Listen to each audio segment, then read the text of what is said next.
গুম খুন, নিপীড়ন এবং অর্থ পাচারের বিষয়ে শেখ হাসিনার বিরুদ্ধে বিচারের দাবিতে বাংলাদেশের অন্তর্বর্তী সরকারের ওপর দেশের মানুষের চাপ বাড়ছে।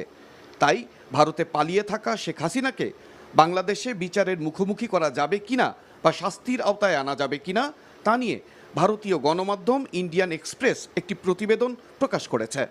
Can Sheikh Hasina be extradited to Bangladesh, what is India's option শীর্ষক প্রতিবেদনে সাংবাদিক দীপ্তিমান তিওয়ারি জানান, 2013 সালে ভারত বাংলাদেশ বন্দি বিনিময় চুক্তি করেছিল এবং 2015 সালে এই চুক্তির আওতায় আসামের স্বাধীনতাকামী সংগঠন উলফার শীর্ষ নেতা অনুপ চেটিয়া সহ কয়েকজনকে বাংলাদেশ থেকে ভারতে প্রত্যর্পণ করা হয়েছিল।